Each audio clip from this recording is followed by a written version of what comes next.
I thought being resilient is that you are not very much emotional and nothing will affect you. Some obstacles needs you to be flexible. Either you need to change your surrounding, change yourself, change your point of view to things, and you need to adapt that way. I would say that self-care is about building resources, and then when you have a lot of resources, then you have resilience. Welcome to the Volunteer Support Podcast, brought to you by the European Union's co-funded project Promptus.edu, a collaboration between associations Audi South Mori and Building Bridges. Welcome to Volunteer Support Podcast. Today we will dive into a topic of building resilience through self-care, bouncing back from life challenges. Today with you is Audi South Mori team, me Gabriele and Tadas. Hello. And today we have a very special guest that is also named Tadas. Tadas is a medical physicist. He's also a volunteer in Youthline, providing an emotional support for more than 10 years. Yeah, something like that. Yes, and he's also a teacher there and mentoring other teachers. Interesting fact about Tadas, that Tadas is an Ironman. Who doesn't know about it? We will probably explain it later. So, hi Tadas. Yeah, hello. We are very happy to have you here. How are you today? Good, a bit nervous because this is my first podcast that I'm a guest. I have been editor for another podcast, but yeah, this is my first time as a guest. I mentioned some of your activities. Maybe you would like to add something that I didn't mention. Yeah, I also work as an engineer in hospital, and I also a lecturer in the college, Kaunas. Yeah, so I have a bunch of roles, but I'm trying to make less roles, so I'm not anymore work as a physicist, but just some details about me. Okay. So to warm up, I would like to ask, could you please share about Ironman competition and share your experience? Yeah, Ironman is an endurance event that is made of 3 different parts. First part is swimming. So during Ironman, first you need to swim 3.8 kilometers, usually in a lake. Then immediately after that, you sit on the bike, and then you have to ride the bike for 180 kilometers. Wow. And after you're done with the bike, then you need to run a marathon. So it's 42.2 kilometers. So usually for people, it takes between 10 and 14 hours to complete.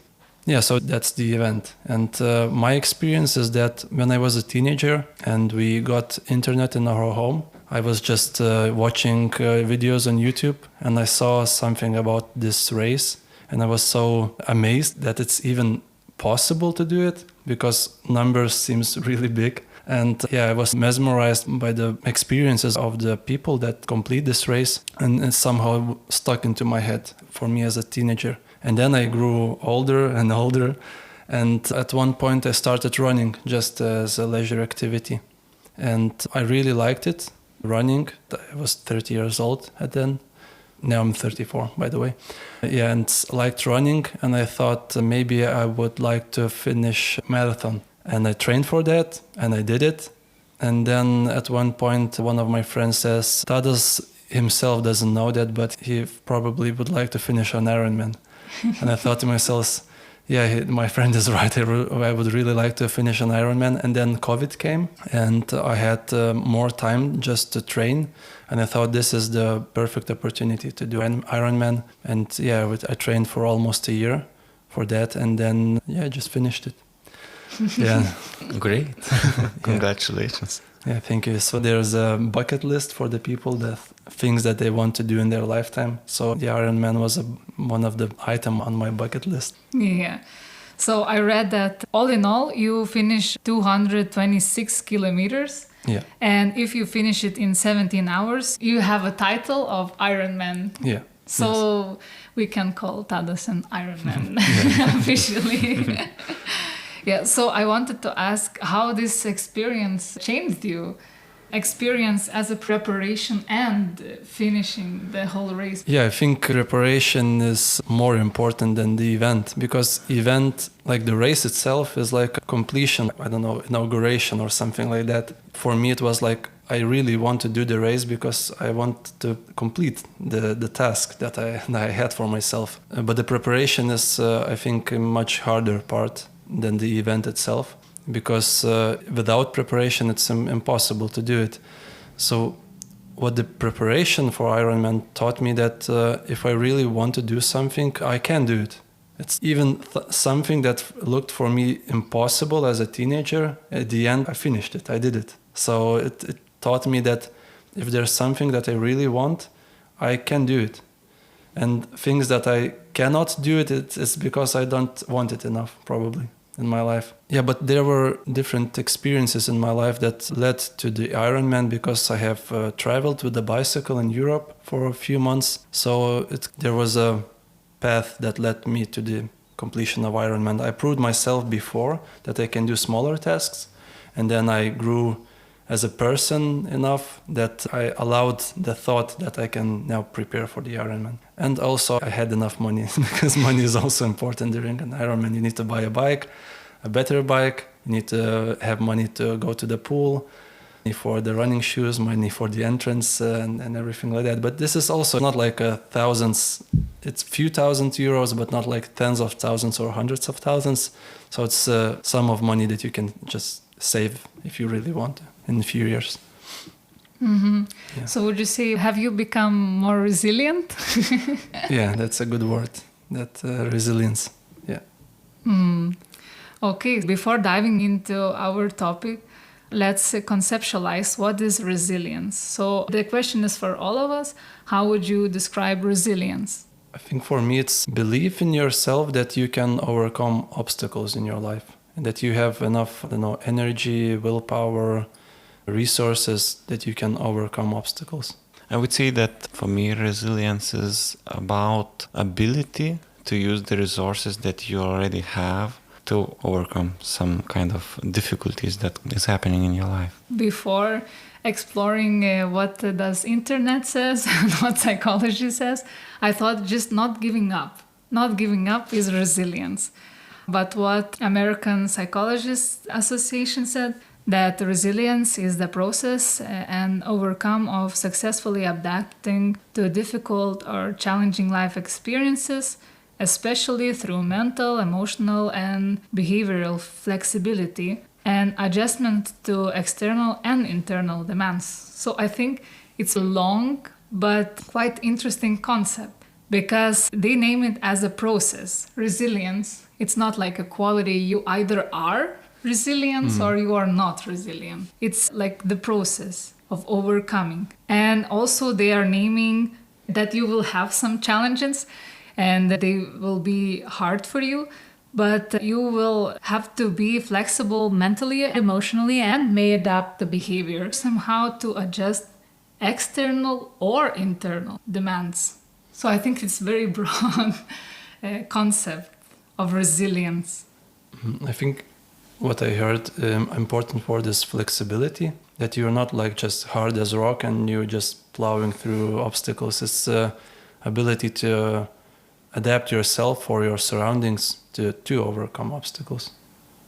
Yes. I think one of my misconceptions before diving more into this topic was because I thought being resilient is that you are not very much emotional and nothing will affect you. For instance, if you are resilient and your boss is shouting at you, you will not get very sad or cry or anything. But it's not that you are not emotional. As I understood, you get challenged, but despite those hard emotions to process, but you still process and it doesn't crash you. Your goals not necessarily change. Maybe you have to reinvent yourself. Maybe you have to change, goal or strategy according to the situation, and you move on with it. Yeah. So that was some misconception that I had in my head. So do you notice some kind of misconceptions? In society, in you? Yeah, I think for me, as I said, the flexibility, it's important, because sometimes some obstacles needs you to be flexible. Either you need to change your surrounding, change yourself, change your point of view to things, and you need to adapt that way, because someone can think that you just need to go straight through the obstacles, but no, you sometimes can go left or right and then overcome it like that. So it's also knowing yourself, your abilities, and then what can you do with this, with your abilities to overcome the obstacles. Mm-hmm. I would say that both of you said about being hard as a rock, that you don't have emotions. So it's not the resilience that actually is the strongest one. And these days, I would say more and more often we can hear that the ones that shows the emotions are the strong ones, not the ones that hide, because hiding is just one of the first stages how you deal with that. But probably later on, you understand that you need to show some of that and then just solve the problems that you have, adapt to the situation. I don't know if you know David Goggins. No. No. Yeah, maybe listeners know. So I think David Goggins can be a person that others may think that he is super resilient, and I think he is. But I think there is also another ways to achieve your goals than just be super tough like Goggins. My idea about Goggins that I think he does for himself a lot of harm at the same time, physical especially. But yeah, you don't need to be Goggins all the time. Sometimes you need to be Goggins, but sometimes you can go another way. What does he do? Everything. He likes... Everything. Yeah, he goes for ultra marathons. He runs 100 kilometers without preparations and something like that. Yeah. Okay. Okay. I think just to add to Tada's point, that I totally agree that if you are just suppressing emotions and you are trying to be hard as rock, it doesn't sound like a sustainable strategy for long life. And I guess it could work for a short period of time when you have to optimize yourself, maybe have a stressful time with your deadlines and everything. But for a long period of time, it's necessary to feel the emotions. Because when you have much longer time, you have much more changing environment, and that being hard as a rock, you can't just keep up for that 10, 20 years, because the environment changes so much that you break. And then the rock is not that strong. I have a question for us for the discussion. Do you think a sensitive person can be resilient or no? Yes, I believe so. Sensitive person can feel the situation much better and be able to adapt in that kind of situation. But at the same time, not all the time the sensitive person will be crying and not be able to do something that is needed to do. Let's say there is a fire and you need to save a life. So that sensitive person maybe will be running just without any very strong emotions at that time, just very optimized for the task. But later on it can be lots of feelings afterwards, but I believe it's not a problem. Yeah, I think sensitive people can be resilient, but I think what would help is knowing yourself and what are you sensitive about. What are your weak points and what can you do about it? If something is stressing you out too much, you can think about ways that you can approach them differently, that they don't make you so sensitive or stressed or emotional. When I first thought about this question, it didn't seem obvious for me that sensitivity and resilience could go along together. But more and more, I thought that taking in consideration the flexibility, that adaptiveness, I feel like it could go along. Yes, some people have more sensitivity and some people might be naturally less sensitive for the noise, for the stressors and so on. But I guess we have what we have with us, our genetic, our senses. But what's important is, do we know how to deal with it? And I read some articles that psychologists agree that it's more important that you know the strategies, the attitudes, how to become more resilient. And it's not like a personality trait, but you can develop it more as a muscle. So I totally agree. And if we see a problem in our oversensitivity, we can use a process of desensibilization in which we are challenging ourselves, but not too much, just till the point when we are not overly overcharging all our systems and just having too much reaction. And later on, that line is higher and higher. In this way, we are training ourselves. And then a few years later or some months, it depends in which point you are starting. And in that situation, be less sensitive. I can give an example from the experience as a volunteer in Youthline. At first, when I just started, I was really afraid of kids that are calling just as a prank. At the time, it was a lot of calls that we received in Youthline from pranksters. And somehow I was really, sensitive about that.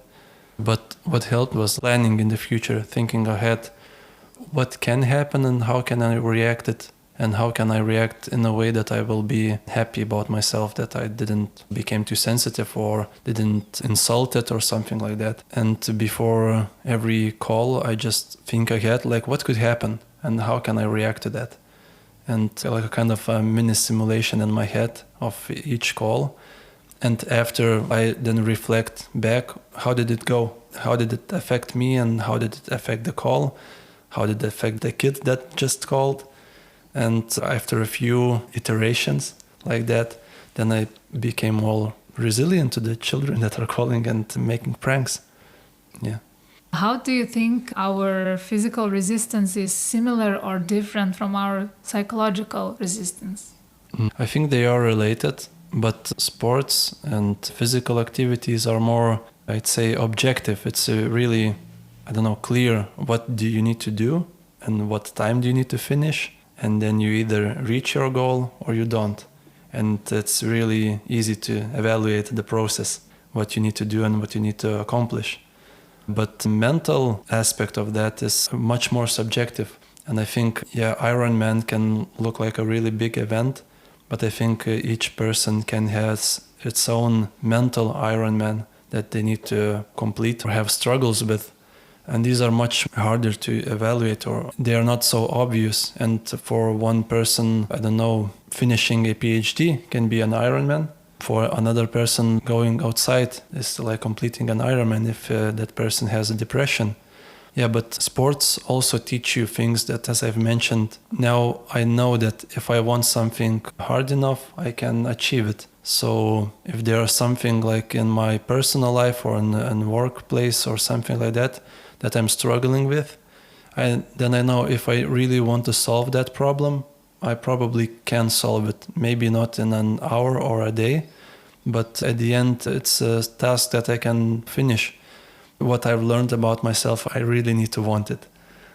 Quitting my job as a physicist, I wanted to change my job for a long time because I felt like I've done enough as a physicist. But at the time, I didn't want it enough. And now this spring, like this March, I came to a point that I thought to myself, now it's the time. Now I really want to quit my job as a physicist, and I did it.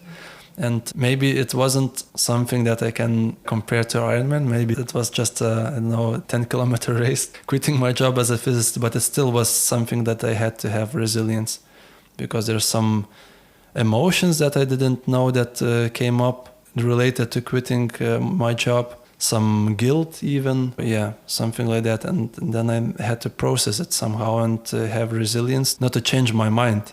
Because I've changed my mind many times before when I wanted to do it.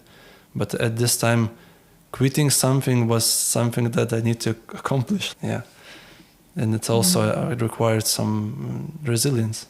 I have also example about the sport where not only physical but psychological things are also very important. So it's about orienteering. So it's a sport where you are running in the forest and you have a compass map and you have to decide which is the best way to reach the object as fast as possible and then another object and so on. So what is interesting that you can't run the full speed. You need to think and you need to think clearly. So in the training, it's really important, stable emotions and so on.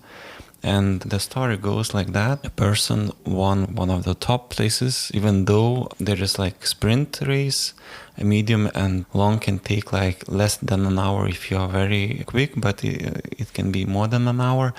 And because of the physical condition of that person, he couldn't run more than 1 hour.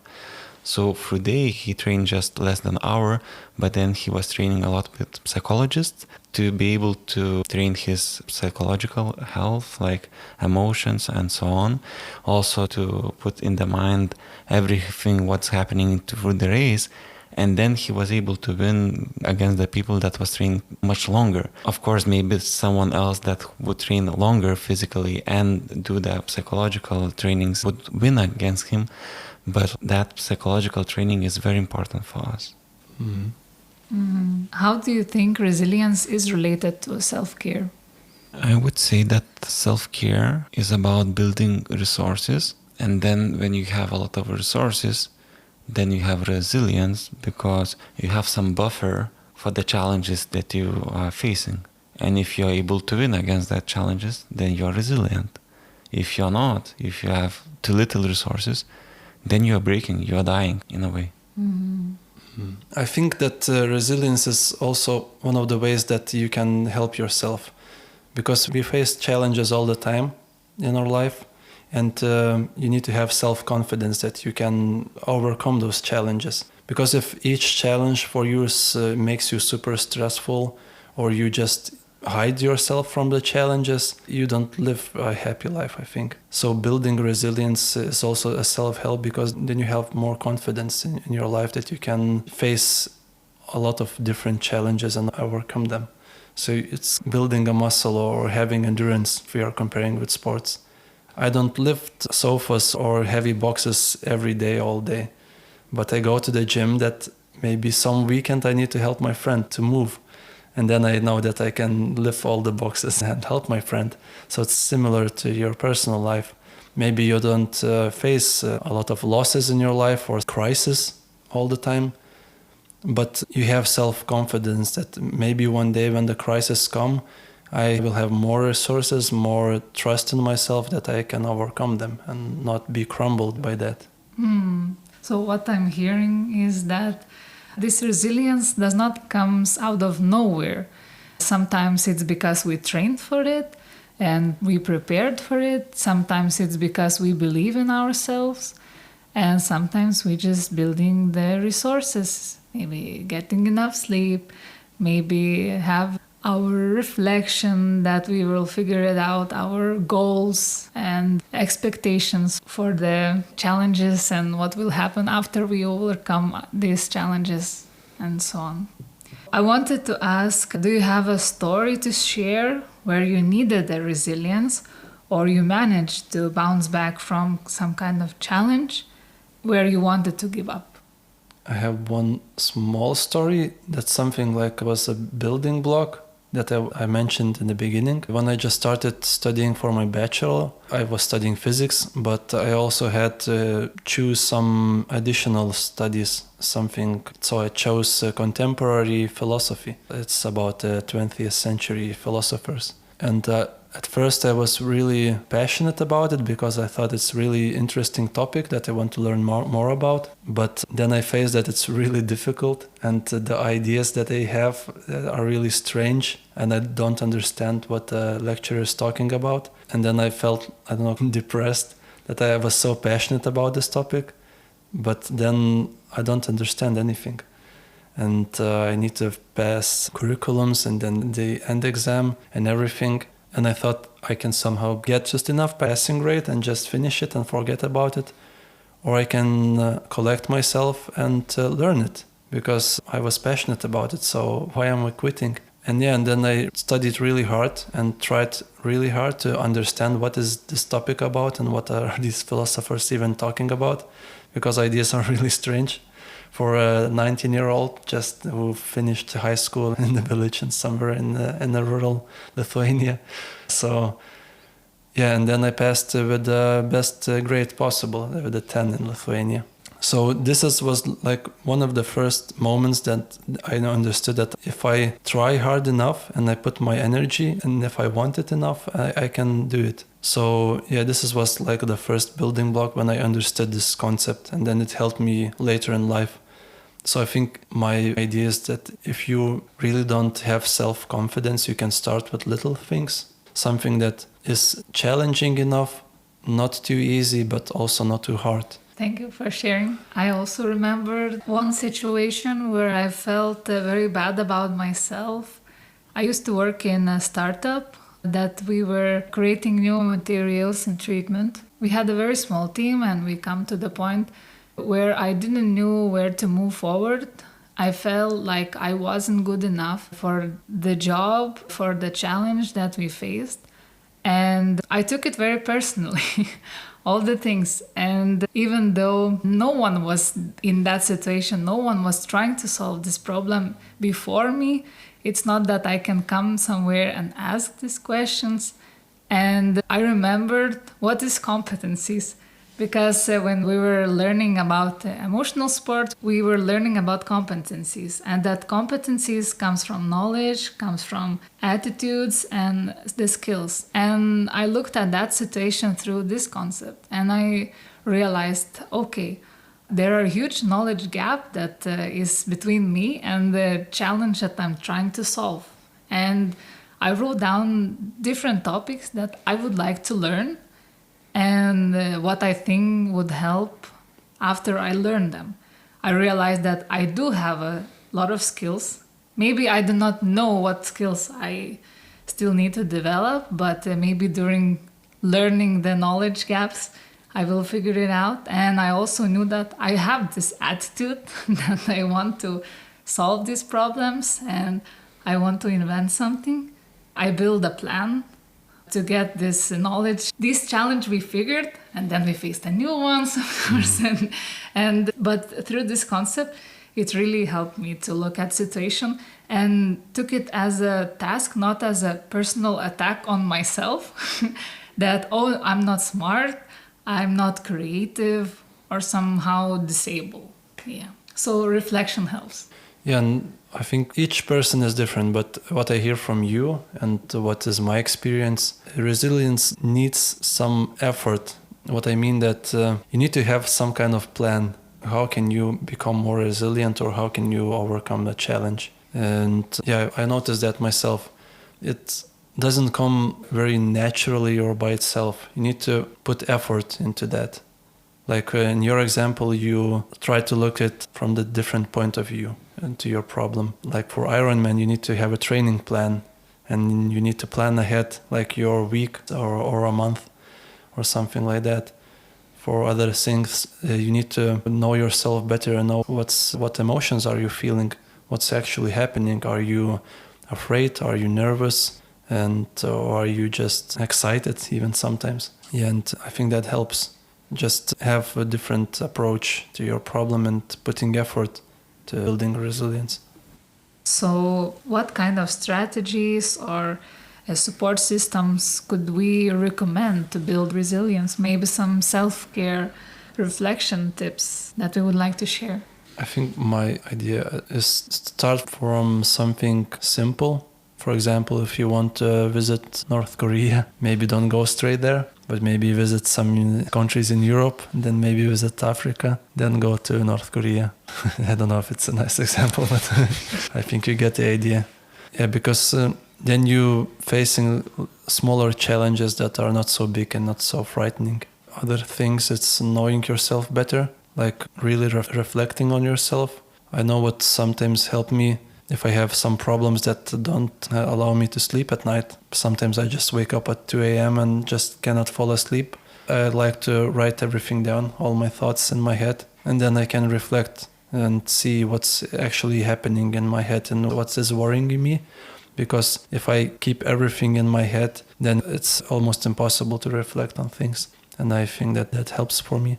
Also, having people around you that are supportive helps. During my preparation for Ironman, I didn't need much support, but I didn't want to have people that are putting me down or are doubting about me. So I was self-sufficient enough, like to train, to prepare for Ironman, but what really is troubling me is when people doubt in me. So for that period, I just try to limit people that I know are doubtful about things like that, because that really affects me. Yeah, that's the one point. So sometimes it's enough not to have people that put obstacles in your way. Sometimes you need people that are really supportive, I don't know, financially, emotionally, but need to think about what people are surrounding you if you are facing some challenges in your life. I would also say that the reaction of other people when you are doing something hard is also helping. Let's say compliments, oh, you are able to do it, that feels good. I would like to agree that connection sometimes can encourage you and heal. When you are just considering to take the challenge, sometimes you talk to a friend that is encouraging you, that is reminding you of the challenges that you already overcome and the abilities that you have. So sometimes this conversation can be very enriching. Also, this connection, maybe if talking about exchange programs, the connection with new volunteers that is also going through the same, and to have this group when you can share the troubles and they are probably also experience something the same. You don't feel alone in the situation, you don't feel strange somehow. Then I think it's really important to feel the purpose. Okay, I faced some kind of challenge, but it's good to step back and remember, why did I started this in the first place? What brought me there? What kind of ideas I had that if I will overcome this, what will I be? What will I accomplish? And so on. I found myself that the purpose is a very huge motivation for me. And sometimes I find myself in very strange situations just because I see that no one is stepping in. And I found myself that even though I'm not sure if I would be brave enough, but just because I see a gap, I see a purpose, I step in, and I'm not even at that moment sure how I will solve it. But this urge to fulfill purpose is getting me to do many things and surprise me sometimes. And another thing is just to embrace thoughts that is not damaging for us. Because I think to have a relationship with yourself can be very encouraging, the same as some friends that is very supportive and friendly and remind you of your strong sides, but the inner voice can be also very discouraging. It's good not to have that negative friend in your head. So it's good to reflect, and the reflection is some kind of self-care to encourage these supportive thoughts. So I was also thinking not only for volunteers, but also for sending or receiving organizations. What kind of advice could we give for them to encourage their volunteers to become more resilient, and maybe how to support them in the challenging times?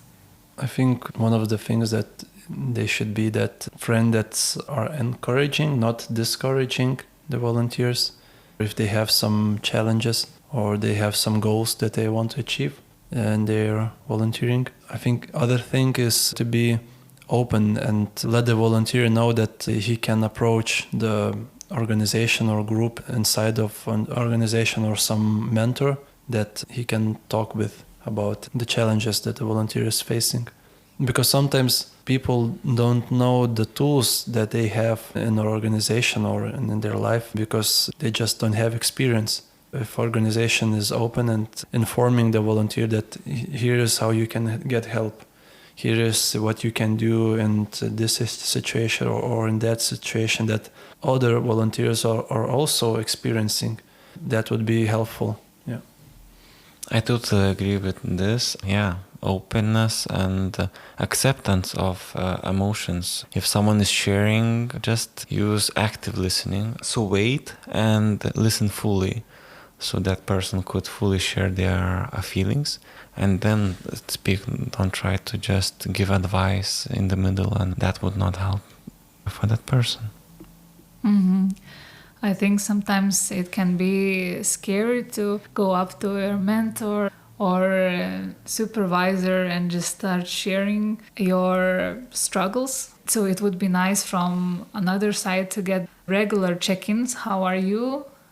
Maybe you have some struggles, maybe I could help you somehow, and to create this space where the person could share and yes, provide emotional support, or the person could vent at least.